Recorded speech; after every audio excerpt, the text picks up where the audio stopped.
Hello दोस्तों, welcome everyone to dear मित्रों। तो दोस्तों आज का हमारा टॉपिक जो है वो बीए सेम फिफ्थ का एक टॉपिक है। बीए के ऑलरेडी कुछ क्वेश्चंस जो हम लोग के एग्ज़ाम्स में आते हैं, कुछ चुनिंदा क्वेश्चंस, वो हमने ऑलरेडी यूट्यूब पे अपलोड कर दिए हैं, जिसमें मैंने उसके इम्पॉर्टेंट नोट्स भी बताया है और उसको किस तरीके से एक्सप्लेन करना है वो भी बताया है। अगर आपका कोई भी वीडियो मिस आउट हो रहा है तो लिंक आपको डिस्क्रिप्शन बॉक्स में ज़रूर प्रोवाइड कर दी जाएगी, आप वहाँ से भी उस वीडियो को देख सकते हो। ठीक है, तो दोस्तों आज का हमारा टॉपिक जो है वो क्या है, वो है कैपिटल स्ट्रक्चर क्या होता है और उसके साथ साथ उनकी कैरेक्टरिस्टिक क्या है। आज हम इस वीडियो में वो दो टॉपिक जो है वो कवर अप करने वाले हैं। सबसे पहले दोस्तों कैपिटल स्ट्रक्चर क्या होता है ये हम बताएंगे। दोस्तों जब भी कोई एक न्यू पर्सन अपनी कंपनी ओपन अप करना चाहता है तो उसको फंड की रिक्वायरमेंट रहती है। कोई भी पर्सन के पास इतना पैसा नहीं रहता कि वो बड़ी सी बड़ी इंडस्ट्री सेटअप कर सके। आप सभी कॉमर्स स्टूडेंट हो, आप सभी को ये पता है कि इंडस्ट्री सेटअप करने के लिए ह्यूज क्वांटिटी ऑफ अमाउंट चाहिए हम लोग को, है ना। कोई भी 5-6 लाख से हम लोग इंडस्ट्री सेटअप नहीं कर सकते। 5-6 लाख में स्मॉल स्केल इंडस्ट्री सेटअप होती है, आपने ये पढ़ा था, है ना। अगर हम लोग को बिग करनी है, बड़ी करनी है, तो हमको फंड की रिक्वायरमेंट होगी। अब वो फंड जो है वो हम बाहर के लोगों से मांगते हैं, उसी को हम लोग क्या बोलते हैं, कैपिटल स्ट्रक्चर। ठीक है, अब बाहर के लोग कौन कौन रहते हैं, तो 3 लोग रहते हैं। एक हमारा रहता है इक्विटी शेयर कैपिटल, दूसरा हमारा रहता है प्रेफरेंस शेयर कैपिटल और तीसरा हमारा रहता है डिबेंचर। ठीक है, इन तीनों से हम लोग फंड जो है वो रेज कर सकते हैं।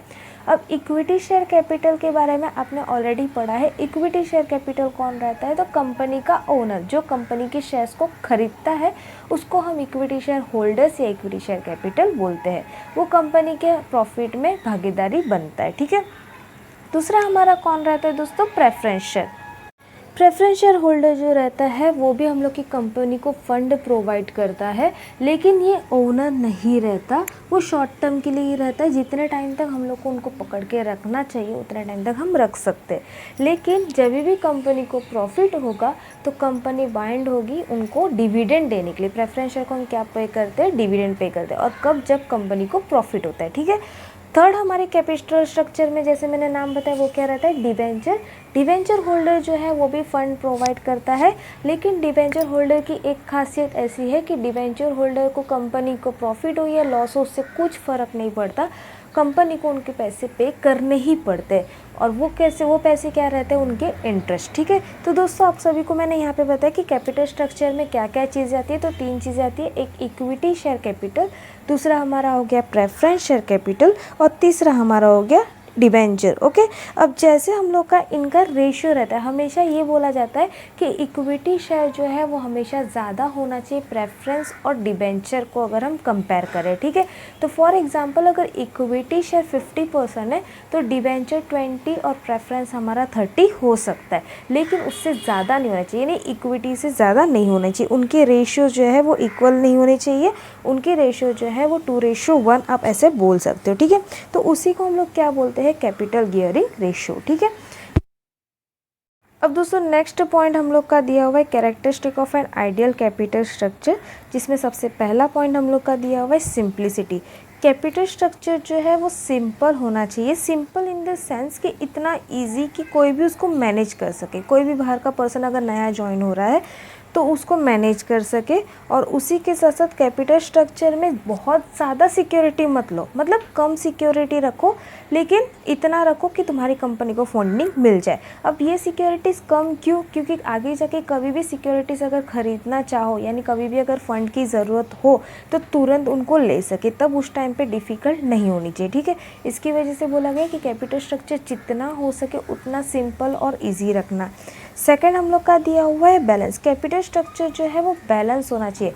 बहुत अलग अलग टाइप की सिक्योरिटीज़ हमने देखी, क्या क्या बताया, इक्विटी शेयर, प्रेफरेंस और डिबेंचर। ठीक है, तो इन सिक्योरिटी को बैलेंस करना भी बहुत ज़रूरी है। ऐसा भी नहीं होना चाहिए कि इक्विटी शेयर बहुत ज़्यादा हो, ऐसा भी नहीं होना चाहिए कि प्रेफरेंस और डिबेंचर बहुत ज़्यादा हो। इनके प्रपोर्शन मैंने क्या बोले, 2:1, यानी अगर इक्विटी जो है वो 50% है तो डिबेंचर और हम लोग का प्रेफरेंस शेयर जो है वो कितना होना चाहिए, 25-30 या 20 और 30। ठीक है, तो ये बैलेंसिंग करना बहुत ज़्यादा ज़रूरी है। और ये कौन बैलेंस करता है, तो कंपनी का जो भी मैनेजमेंट जो कैपिटल स्ट्रक्चर को ध्यान देता है वो इसको बैलेंस करने की पूरी कोशिश करता है। ठीक है, थर्ड हम लोग को दिया हुआ है लिक्विडिटी। अगर कंपनी को अपने बिजनेस का प्रेस्टीज मार्केट में रखना है तो उनको कुछ पैसा जो है वो साइड में निकाल के रखना पड़ेगा। किसके लिए?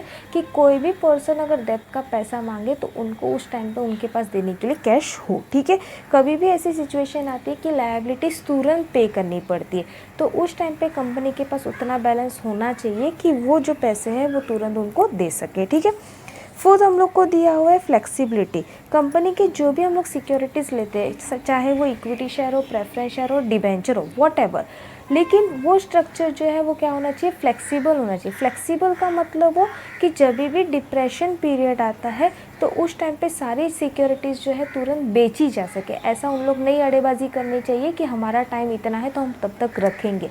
तुरंत पे करने का कंपनी के पास उतनी कैपेसिटी होनी चाहिए। और अगर बूम पीरियड रहा तो डेफिनेटली जो शेयर्स है उनकी प्राइस तो बढ़ेंगे, हम लोग को प्रॉफिट तो होना ही है। यानी अप डाउन के साथ साथ कंपनी की सिक्योरिटीज़ को भी मैनेजमेंट आना चाहिए। ठीक है, फिफ्थ हम लोग को दिया हुआ है प्रोविजन अगेंस्ट कंटीजेंसी। कंपनीज को इस कैपिटल स्ट्रक्चर में से कुछ पैसा जो है वो एक साइड सिक्योरिटीज़ के लिए रखना पड़ता है। साइड सिक्योरिटी का मतलब क्या होता है दोस्तों? कंपनी चला रहे हो तो उसमें कभी भी ऐसा चांस रहता है कि कभी भी मुसीबत आ सकती है, कोई भी मुसीबत। ऐसा नहीं है कि हम लोग को पता है, अनफोर्सिन, यानी आज तुम लोग का अच्छा चल रहा है, दोपहर तक कुछ ना कुछ बिगड़ जाएगा, कुछ भी हो सकता है। तो उस कंटीजेंसी के लिए, उस नुकसान के लिए कुछ बैलेंस जो है कंपनी को साइड में रखने पड़ते हैं, उनको हम लोग क्या बोलते हैं? कंटीजेंसी। ठीक है, अब ये कंटीजेंसी भी कहाँ से मैनेज करना पड़ता है? कैपिटल स्ट्रक्चर में से या कैश में से। फिर सिक्स्थ हम लोग को दिया हुआ है इकोनॉमिकल। कैपिटल स्ट्रक्चर जो है वो इकोनॉमिकल होना चाहिए। इकोनॉमिकल का मतलब होता है कि कम पैसे, कम कॉस्ट पे हम लोग को अच्छी खासी सिक्योरिटी मिले, और वही भी सही टाइम पे। ऐसा नहीं है कि आज रिक्वायरमेंट है हम लोग को कल परसों मिले, आज रिक्वायरमेंट है तो आज ही मिले, लेकिन खर्चा जो है वो कम हो। ठीक है, और अगर कोई कंपनी का ऐसा सिचुएशन है कि जिसका अर्निंग अनस्टेबल है, अनस्टेबल का मतलब दोस्तों क्या होता है कि आज वो अच्छा खासा प्रॉफिट कमा रही है लेकिन फ्यूचर में वो लॉस में चल रही है, तो ऐसे टाइम के लिए कौन सी सिक्योरिटी बहुत अच्छी रहती है? Equity share. क्योंकि इक्विटी शेयर को हम लोग को हमेशा पैसे नहीं देने पड़ते। कब देने पड़ते? जब कंपनी को प्रॉफिट होता है। इसकी वजह से अनस्टेबल बिजनेस के लिए सबसे पहले प्रेफरेंस किसको दिया जाता है? इक्विटी शेयर को। और अगर हम लोग का स्टेबल बिजनेस है, यानी कंटिन्यूस प्रॉफिट हो रहा है, कंटिन्यूस कंपनी चल रही है, तो उस टाइम पे हम प्रेफरेंस और डिबेंचर के बारे में सोच सकते हैं। ठीक है, 7 दिया हुआ है consistent. Capital structure should be consistent with the objective of the company. A trading concern should have more working capital and less of fixed capital. Capital structure जो है consistent होना चाहिए। consistent का मतलब दोस्तों क्या है कि कौन सा रिक्वायरमेंट है, कंपनी को क्या चाहिए। अब जैसे फॉर एग्जांपल यहाँ पे हम लोग को बहुत अच्छा एग्जांपल दिया कि ट्रेडिंग कंपनी के लिए क्या ज़रूरत है? डे टू डे कैश चाहिए, है ना। तो उनके लिए हम लोग को किसकी ज़रूरत रहेगी? Working capital. लेकिन अगर इंडस्ट्रियल एंटरप्राइज है, यानी बड़ी कंपनी, तो उनको डेली की कैश की ज़रूरत नहीं रहती, तो उस टाइम के लिए उन लोग क्या करते? फिक्स एसेट्स को ज़्यादा खरीदते। ओके, तो ये कंसिस्टेंसी भी मेंटेन करके रखनी है। और 8 हम लोग को दिया हुआ है sound. Capital structure should not endanger the soundness of the business. The डेब्ट capital should be used to extend that business can pay interest on it without difficulty. हमारा कैपिटल स्ट्रक्चर जो है वो साउंड बिजनेस होना चाहिए। Sound business का मतलब होता है कि कंपनी हमेशा चलती रहनी चाहिए और इतनी कैपेबल होनी चाहिए कि कंपनी को अगर नुकसान भी हो रहा है तो भी उनके पास उतने पैसे है कि वो डिवेंचर या प्रेफरेंस का डिविडेंड और इंटरेस्ट जो है वो पे कर सके। साउंड बिजनेस रहा तो डेफिनेटली वो पे कर सकते हैं, लेकिन अगर बिजनेस अच्छा खासा नहीं चल रहा, अनसाउंड है, तो उनको वो चीज़ को प्रॉब्लम आएगा। तो उसके लिए मैनेजमेंट को पहले से ही ध्यान रखना है कि कौन सा कैपिटल स्ट्रक्चर उनको चुनना है। ठीक है, तो दोस्तों ये हमारा हुआ कैपिटल स्ट्रक्चर का डेफिनेशन और उसके फीचर्स। होपफुली आपको पूरा वीडियो समझ आया होगा। समझ आया तो प्लीज़ अपने दोस्तों के साथ शेयर करना और डियर मित्रों को सब्सक्राइब करना बिल्कुल ना भूलिएगा। मिलते हैं नेक्स्ट वीडियो में, तब तक के लिए बाय बाय।